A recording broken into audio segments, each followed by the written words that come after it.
Alors, celui qui essaye de prévoir le scénario de Chainsaw Man, je lui souhaite bon courage parce que personne n'avait prévu l'extension de territoire du démon vieillesse.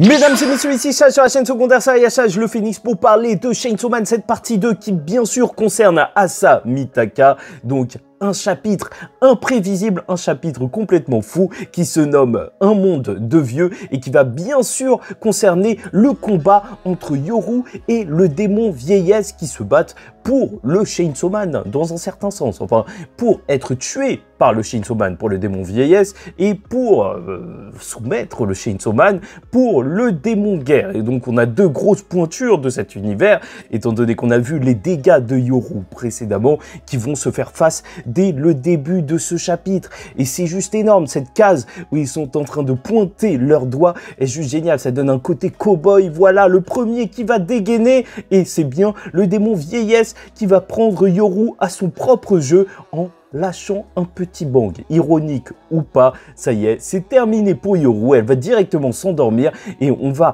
retrouver Asa Mitaka qui fait encore une fois ce rêve où elle est en train de marcher vers une porte dans une ruelle sombre et je vous le rappelle, pour moi ça symbolise un énorme sacrifice, toutes les morts qu'elle aura à avoir pour atteindre son but, étant donné que normalement on voyait des poulets au sol qu'elle écrasait et là on les voit pas véritablement, mais voilà. Bref, donc elle va se réveiller dans l'extension de territoire, le gros sort du démon vieillesse, un espace créé par le démon vieillesse qui ressemble juste à une magnifique forêt et franchement c'est juste génial. Je trouve quand Tatsuki Fujimoto il s'arrête pour faire ce genre de paysage, ça me rappelle Fire Punch, même si c'était certes assez vide étant donné qu'on te parlait d'un monde enneigé, en vrai, à chaque fois, ça marche extrêmement bien et je trouve cette page magnifique quand on t'envoie du paysage dans Chainsaw Man, même si c'est censé être horrifique et compagnie, même l'enfer, c'était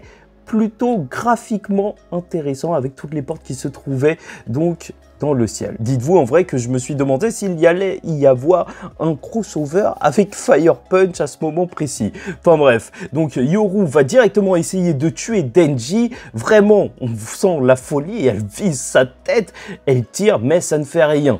Pas de pouvoir, il semblerait, ou en tout cas, la statue de la liberté ne peut pas tirer de là où ils sont. Lui est en train de dormir et là, la grande question, c'est s'ils vont pouvoir prendre le temps de parler pendant plusieurs années, étant donné que c'est un espace vraiment différent, un petit peu comme ce qui s'était passé lors de l'aquarium ou dans l'hôtel. Donc là, ils sont véritablement piégés et alors que le démon vieillesse, juste avant d'attaquer, disait à Yoru et Denji qu'ils n'étaient pas assez matures, là, il compte bien les faire maturer dans cet espace où probablement ils ne vont pas vieillir. Et ça fait plaisir de voir Denji, ça fait des mois qu'on l'a pas vu, j'en reparle des deux juste après, à la fin, avec une théorie, une analyse qui vous intéressera, j'en suis sûr, et ils vont directement rencontrer une personne qui explique qu'il ne voulait plus vieillir et a activé, sans faire exprès, peut-être un pacte avec le démon vieillesse. Cela fait 82 ans qu'il est coincé, il est là, il ne vieillit plus, il ne bouge plus,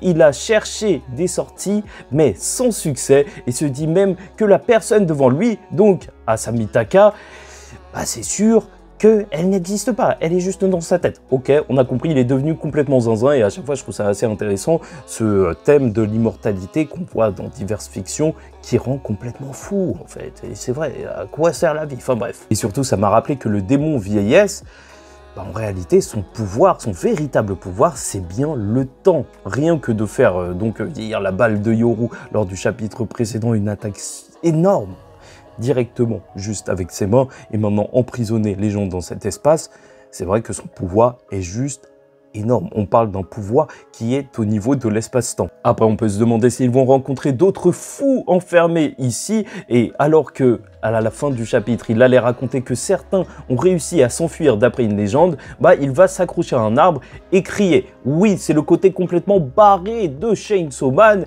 mais en réalité, on peut analyser ça. Je sais que ça semble complètement zinzin, mais ça a peut-être énormément de sens qu'il se soit accroché à un arbre et qu'il ait commencé à crier. Déjà, bien sûr que la peur primaire de la vieillesse, maintenant on la prend véritablement au sérieux. Là, je pense que personne ne peut douter de sa puissance. Ça y est, si on fait une tier list, bien sûr que la vieillesse sera en S, on sent la puissance de la peur primaire et surtout là on peut se demander et se poser la question de qui est la personne, parce qu'il y a une légende qui raconte qu'il y a une personne qui a réussi à sortir, donc qui aurait réussi littéralement à vaincre la vieillesse. Et là je vais vous proposer deux personnes et c'est super intéressant quand on s'arrête sur le cas d'abord de Quan Chi qui ne vieillit pas. Je vous rappelle qu'elle est considérée comme la première Devil Hunter, même si on l'a vu du côté de la Chine, il faut se dire qu'elle doit être extrêmement vieille. On a vu que Kishibe, lui, vieillissait alors qu'il travaillait avec elle, alors qu'elle ne vieillit pas, mais je pense que c'est plus dû à son côté hybride qu'autre chose, et c'est pour ça que je pense surtout à la deuxième personne, et ça pourrait être extrêmement intéressant. Ça fait beaucoup de bruit en ce moment. C'est bien sûr notre très cher Yoshida, un personnage extrêmement mystérieux qui a quand même, donc dès la première partie, montré qu'il pouvait donc se battre face à Quan Chi, alors que normalement c'est un monstre de puissance, et là on a découvert que c'était juste un lycéen entre guillemets, et c'est vrai que c'est étrange, tu vois, comment aurait-il pu accumuler autant d'expérience? Sauf si, en réalité, il aurait réussi à battre le démon vieillesse et qu'il ne vieillirait plus depuis bien longtemps. Et en plus, on a d'autres arguments, étant donné que dans la partie 1, il disait que les Devil Hunters ne peuvent pas battre la vieillesse. Phrase assez mystérieuse, en fait, on s'en fichait à l'époque, mais là, ça devient tout de suite plus intriguant. Et en plus, tu connais, il a souvent des dialogues assez longs et barbeux, assez étranges, en fait, dans un certain sens, et qui sait si c'est dû au fait qu'il serait en réalité un immortel, quelqu'un avec la jeunesse éternelle. Et plus encore, en fait, dans un tome de Tatsuki Fujimoto, il me semble que c'était il y a 2 tomes, enfin l'avant-avant-dernier tome, enfin bref, on voit une page de Yoshida qui se trouve dans une sorte de paysage, une forêt qui ressemble énormément à ce qu'on vient de voir lors de ce chapitre. Donc qui sait si c'était un subtil indice pour nous montrer qu'il serait sorti de tout ça et ce serait le secret de sa force. Il est bien plus vieux qu'on le pense et peut-être lié à des mystères encore plus anciens. Je vous rappelle qu'il a réussi à retenir le Chainsaw Man noir avec sa pieuvre. Donc c'est quand même quelque chose d'assez gros. Enfin bref, et en plus, je ne m'arrête pas là. Là, on va partir un petit peu plus dans le côté analyse, parce que c'est super intéressant quand on s'arrête sur le fait que Yoru, Asamitaka plutôt, et Denji sont bien sûr dans une sorte de romance. On va pas se mentir, on a vu des chapitres terrifiants. Pour le coup, là, il se passait des choses un petit peu particulières, mais donc ce sont les amoureux. Et on peut rapprocher leur histoire, là surtout par rapport au fait qu'ils se trouvent dans une dimension où le temps ne va pas passer, donc au mythe de Eos et Titon. Dans la mythologie grecque, les amoureux éternels.